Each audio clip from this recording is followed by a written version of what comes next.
Hi there, this is Ryan Erlacher with lawabidingbiker.com. Thanks for checking out another video. We're going to come at you here with another video on how to save some money, be a tutorial video. Make sure you check out all our content. That includes our podcasts at lawabidingbiker.com. You can get them on iTunes, Zune, Android, BlackBerry, Stitcher Radio, or right from lawabidingbiker.com. Tutorial videos, review videos, blogs, and podcasts. So let's get right into it. I'm probably wondering here what this box is next to me. Well, somebody dented my fender, probably opened a car door into it. So anyways, did a insurance claim, and obviously got an estimate. The way Harley does it is even a little dent in the fender, they're not going to do body work on it. They just send you, you got to pay for the whole fender. Your Harley dealership won't do body work, so any tins that get damaged, they just replace at the factory. That way it's factory paint, it matches right up with your bike.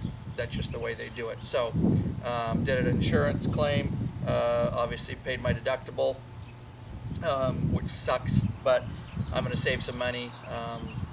The insurance company sent me a check, and I purchased the fender from Harley, and we're going to save some money because I'm not going to have the dealership do all the labor. Obviously there's a whole bunch of extra money for them to replace that front fender. You got to take off the front tire and stuff. So anyways, this got picked it up the other day, have it taken out of the box. $614 for a 2011 Street Glide front fender. Yeah, very, very expensive, but brand spanking new that they sent to me here. Denim black is the color of my bike. It's the kind of matte black finish, but perfectly brand new fender. And then obviously when I take that fender off, it's got a small dent in it, and I'll probably have somebody local here do a little body work on it, or I'll do it and just primer it up and hopefully sell that fender and make some of my deductible back. Hopefully recover all my deductible. But anyways, all right, let's get to it. Let's get this bad boy on the bike. All right, first thing you want to do is just get yourself a jack, a motorcycle jack, $75, $100. You don't need to spend a bunch of money. You don't need some fancy lift to do this. I do all my work on this jack right here. If you can afford a fancy lift, cool, but whatever, you don't need it. Main thing is just get your bike, get it so you can get this under here. Main thing is you want to get it kind of centered so the balance of the bike is good on it, and make sure it's under there good. You'll kind of get the positioning. If you lift it up and your bike's not perfectly balanced, just let it down and move it. But I pretty much know where it is. I've lifted this bike and other bikes so many times. And then just crank her up. Alright, main thing is just grab yourself a couple ratchet straps. You really want to be safe when you do this.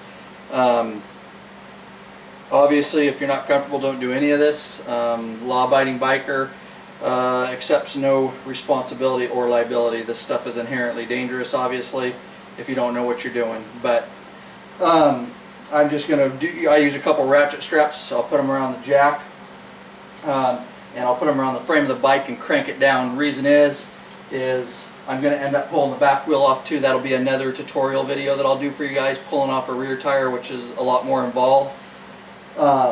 But once you pull that front tire off too, when we change this fender, it's going to change the balance of the bike. You're going to take a lot of weight off the front.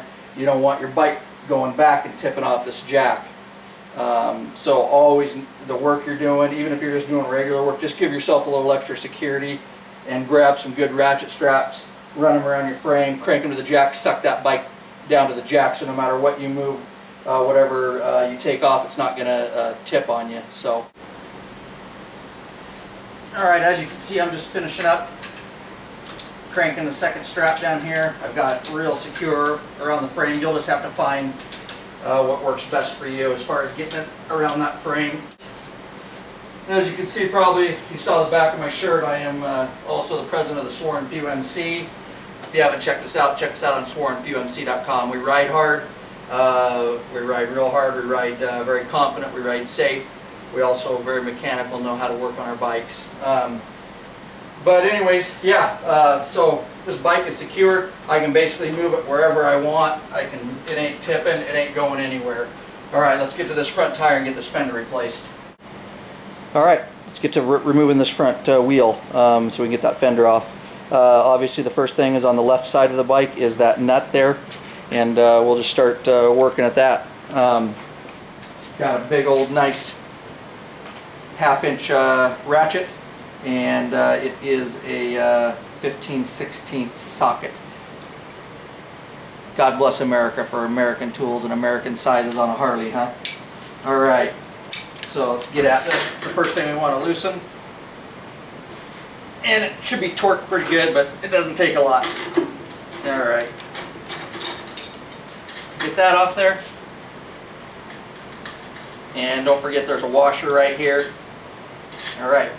Save those two pieces, washer and nut. Alright, we move around to the right side of the bike, and as you can see, the axle there, that little key ring hanging off there, that's just where my Guardian bell was that I lost. But see those two nuts there? Those are kind of a clamp, and they clamp around. We got to get loosen those two nuts there, so that's what I'm going to do next. Alright, again, God bless Harley Davidson, American sized tools, but anyways, I bumped down to just a 3/8-inch ratchet.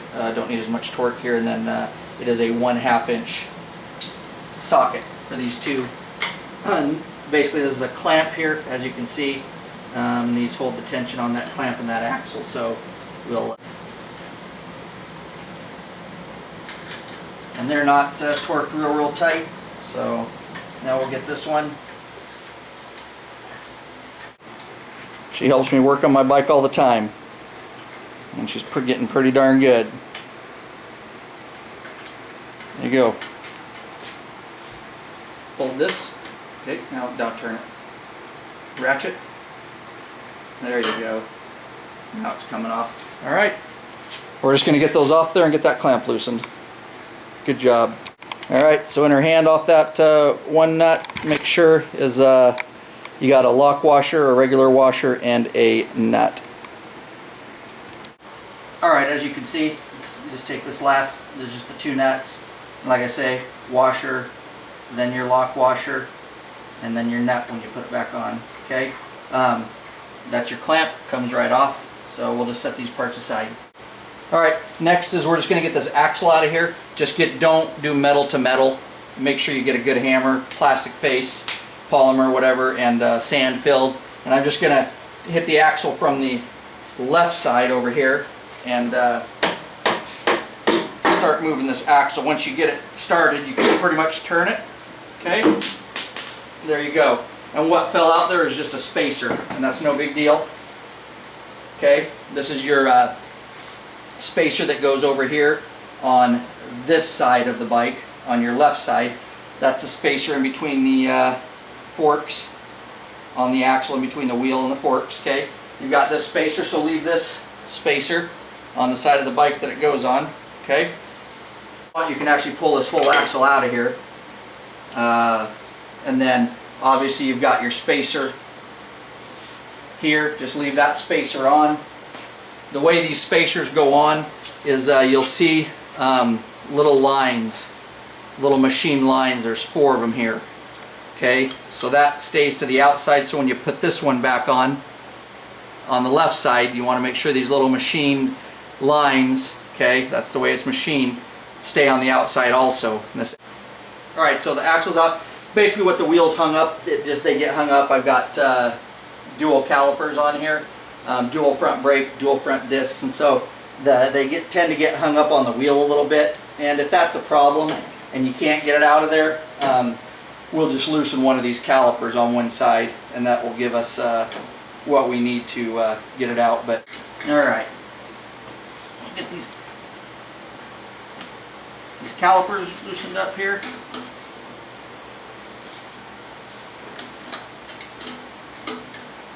And when we get this bolt loose, we're going to have to be real careful. I'm kind of hanging on because everything's kind of going to want to drop out of there.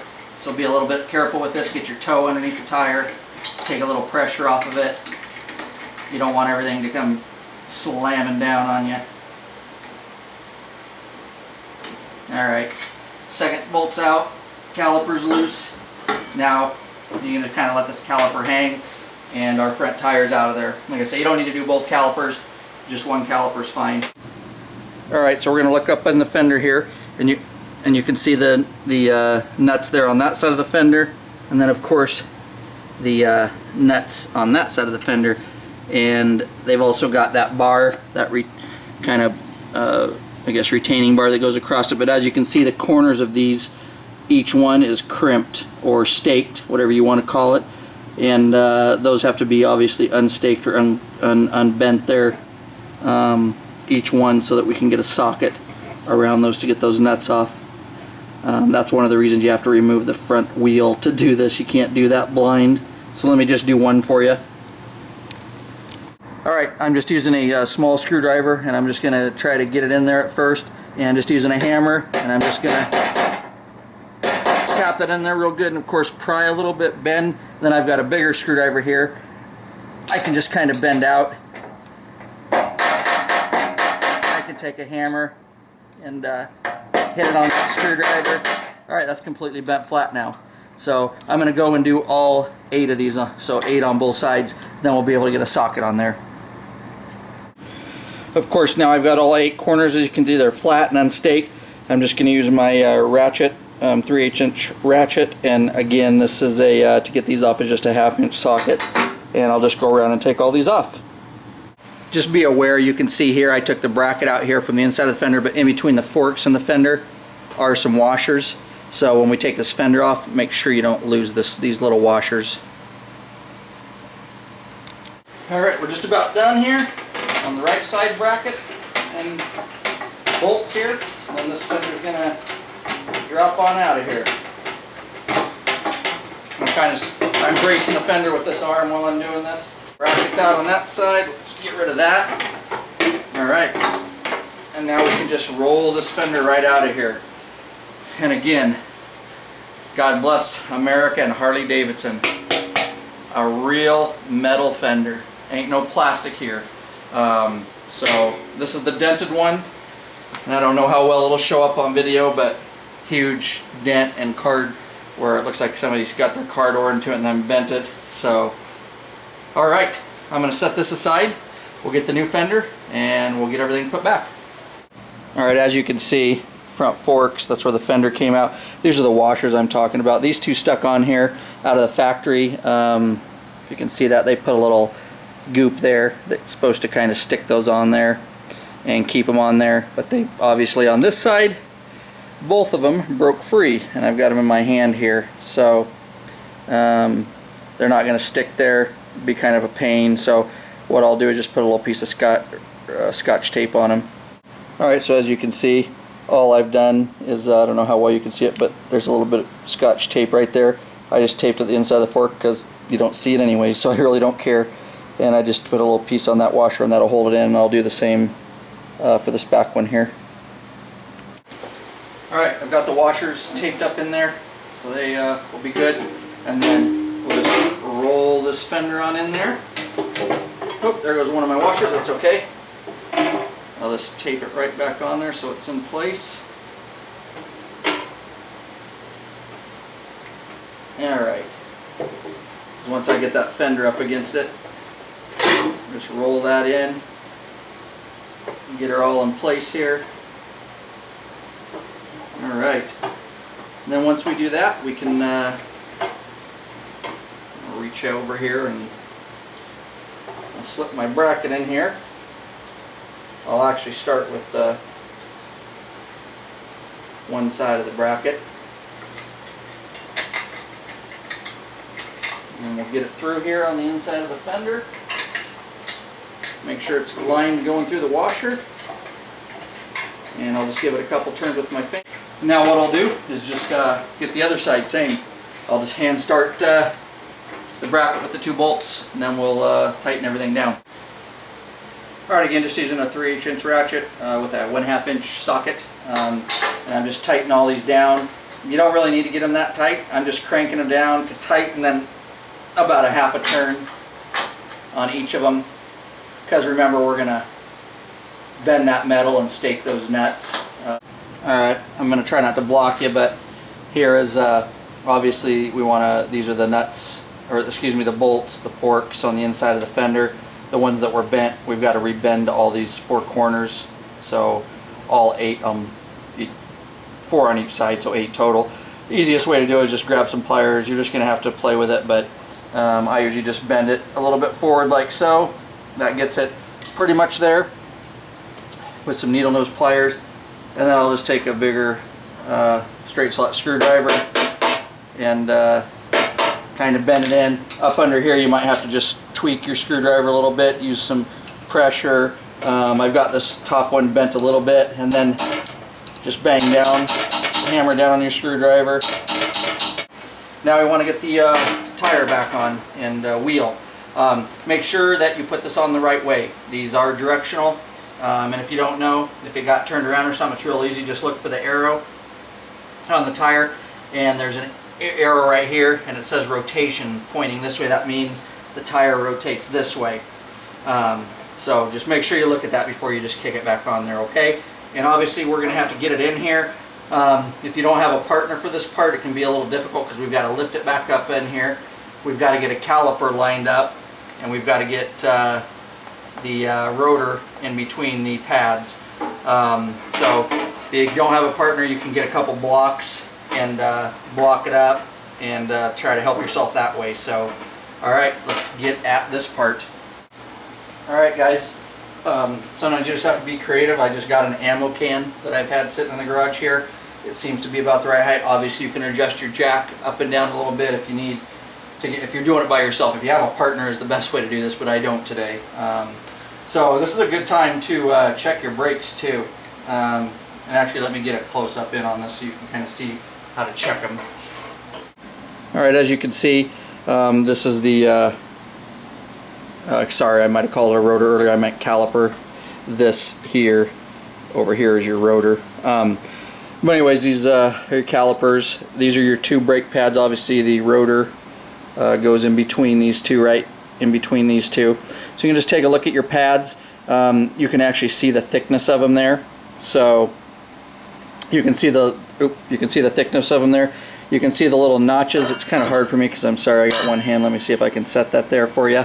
But you can see these little notches in the pad.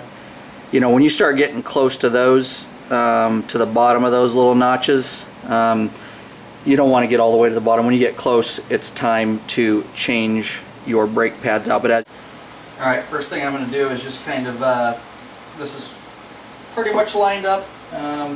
On the other side I already have the caliper over the rotor, so on this side that's one of the first things I'm going to do is sneak this caliper in here, and like I say, they'll spread apart.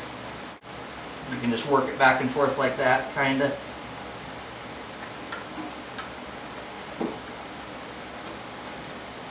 Alright, it's on now, but we're losing that a little bit. I'll slide that back under there.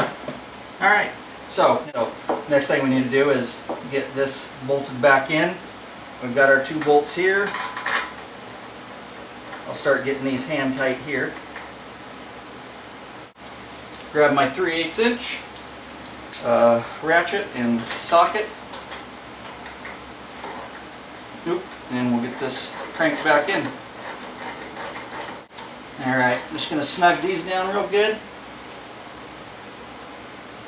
Tight, and then about a half a turn, maybe a little less than half a turn. Okay guys, I want you to pay very close attention to this. I'm going to make your life easy here, I hope, because a lot of guys I've seen them try to do this and they get frustrated with it, or there's a very particular way to do this to get this axle and the spacers back in. Everything's machined to real tight specifications, so if you don't do it, you're going to have to put it in, and then you realize the spacer won't fit. You'll have to back it out, pull the wheel. It's getting a mess. So, number 1, axle. Fat part here goes on the right side of the bike, okay? Just like we took it out. The threaded nut, where we thread it in, goes over here on the left side of the bike, okay? First thing is the spacer on this side, obviously.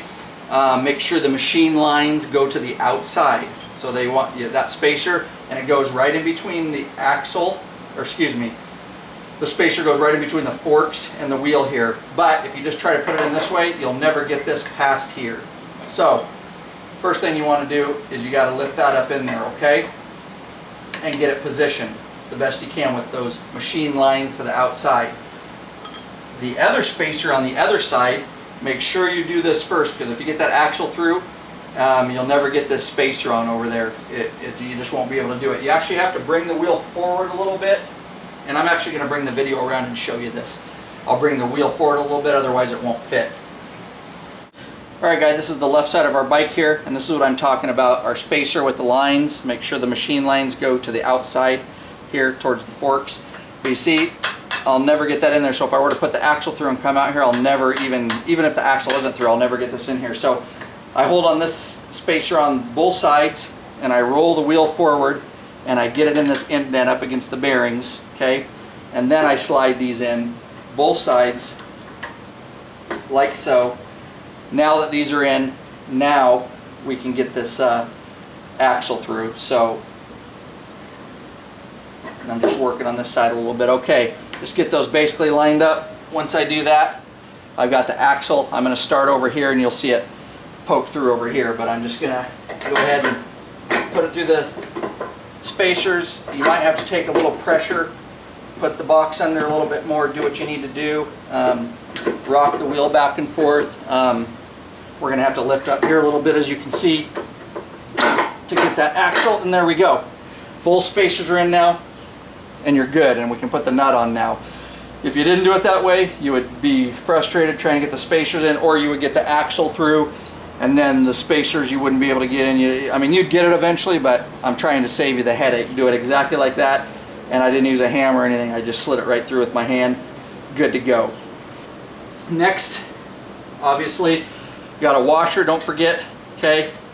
And that was plenty greased, so I'm not going to worry about any of that. And then obviously, get your nut on there. On this side, okay? And I'm just going to do that hand tight right now. And we're going to move back around to the right side of the bike, over on that side, and get the clamp on. Alright guys, now this is the right side of the bike, and obviously we've got to put this clamp on there. Okay, you'll notice on here it says out. You want to make sure that that side goes out, and it obviously goes like this, so we want this where it says out on the outside of the bike. You don't want to reverse it, okay? So we've got the outside out. We'll just kick that up in there, and don't forget your sequence of what we took off. You go washer, regular flat washer, okay? Lock washer, nut. And I'm just going to get that finger tight. Alright, we're just going to crank these down. Make sure you don't just crank one side all the way tight and then try to do the other side. Try to see the gap in there and do them evenly.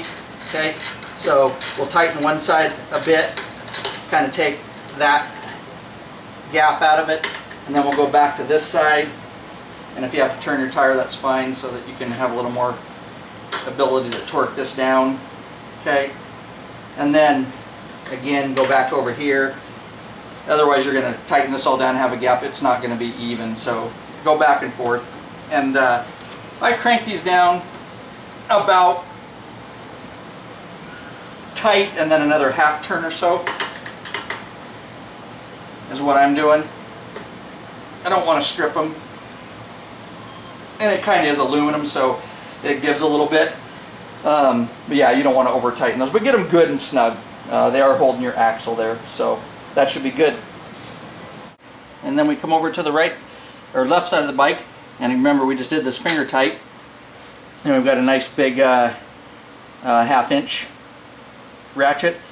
We want a lot of torque on this baby, and a good old American 15/16. Alright, get that on there, and if you need to turn your wheel a little bit, go ahead. Get your belly up against the fender, whatever you need to do, but I'm going to put a good amount of torque on this.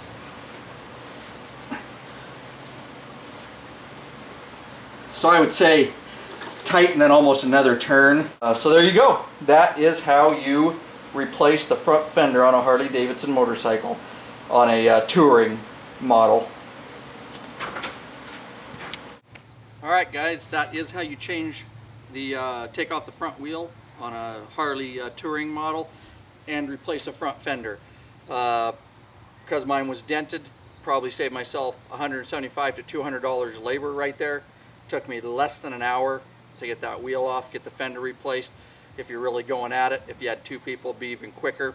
But yeah, now I'm going to try to fix a little dent on this, primer it up, and then sell this and recoup the rest of my insurance deductible from somebody hitting my fender with a car door. So hopefully that's a step-by-step. I hope I didn't skip any steps. If you're really interested in the videos that Law Abiding Biker Media puts out, it's lawabidingbiker.com. Really good video that I've been getting a ton of hits on is our maintenance video that shows you step by step, and we don't skip any steps, how to do maintenance on your bike as far as a service, a 5,000 mile, 10,000 mile, oil change, filter, all that good stuff. We put a lot of work into that video and it's getting really good results. Go to lawabidingbiker.com/maintenance and you can get that video, or obviously on YouTube. I am Scrappy587 if you want to subscribe on YouTube. If you want to know more about the Sworn Few MC, swornfewmc.com. That's the LE Law Enforcement Motorcycle Club that I am the president of. But yeah, check out lawabidingbiker.com, all the blogs, the podcasts, and the videos. And coming up after this video, I'm going to do another video on how to take off the rear wheel because my tread is getting down and I need to get a new tire on it.